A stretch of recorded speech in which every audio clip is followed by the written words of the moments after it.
Intimidation. It's a fear. It's being overwhelmed that you can't handle something. I remember working for a company in a job years ago, and it was my first job maintaining and operating this complex electrical equipment, and I was intimidated by the equipment. It was high voltage, it was complex, and I didn't have much experience with it. And I remember overhearing a manager from a different department who was overseeing our company, and they made that statement that I think these guys are intimidated by this equipment. Now, one thing I will say is that even though that may have been somewhat true, the main issue was there was not procedures and support and structure in place for the people operating that equipment, and that created an environment that enhanced intimidation instead of reinforcing the proper way to do things. So, management and help and structure eliminates some of fear, some anxiety, and some ignorance. And so this guy who was working for a different company, he was a bad guy. There's good people and bad people. He was a bad person. He was very self-interested in trying to get the contract for his own company. And even though he was right, he was part of the problem where this site had been operated in this toxic environment of cowboy style.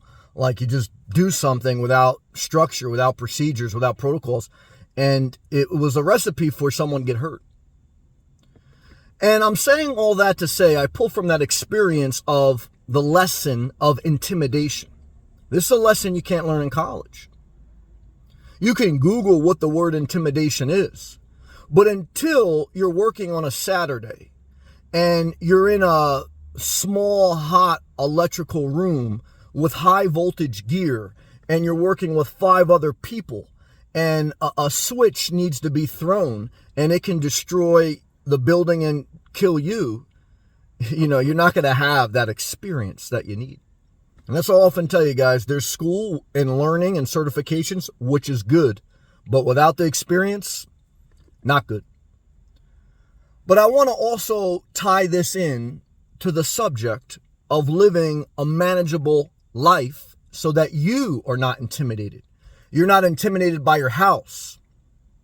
See, if your house is too big of square footage with too many components, you don't understand the water heater, you don't understand the 2 condensers outside of your house that operate your air conditioning, you don't understand your plumbing, it's too big, it's too complex, it's intimidating. That could be a recipe for disaster. I like a manageable life. Even now when I look at a home base or if I look at an RV, I say, am I intimidated by this? And I may not say that word, but that's what I'm asking myself. Can I see myself managing this piece of equipment, whether it's an RV, house, or car? And that's why I like small, compact, because it's manageable. I can get my head around it and my hands around it. Okay. Now, everyone is different in this regard. Everyone has a different capacity to manage different things. Some people can manage a 3-bedroom, 2-bath house with 2 kids and a dog. I can't. I'd go crazy. It's unmanageable for my capacity. Now some people say I can never live in my car and function how you do. It's intimidating. And so that's what I mean. There's different people have different personalities, which allow them to do different things. And this is what makes the world go round. Your job is not to figure out someone else's job. Your job is to figure out your own life. Knowing yourself is the key to all decisions for you. So as you become an adult, you kind of got to know, well, if I buy a house, what house is manageable for me? Not for my parents, not for society, for me. If I buy a car, what car is manageable for me? Not my girl, not my guy. If I live somewhere, what lifestyle is manageable for me? Building and engineering a life that you can manage. It's like building and engineering a building you can manage. And so that how I tie in my experience from operating this very complex equipment, dangerous equipment in this building in the beginning of my career versus re-engineering my life and trying to figure out, okay, what's manageable, what's intimidating for me in my personal life. And again, sometimes you push past fear, you get experience, and then as you get knowledge, as you get experience, it's more manageable. But there's still something that there's a level that you go too far because you just don't have the capacity. It's just not your best operating environment.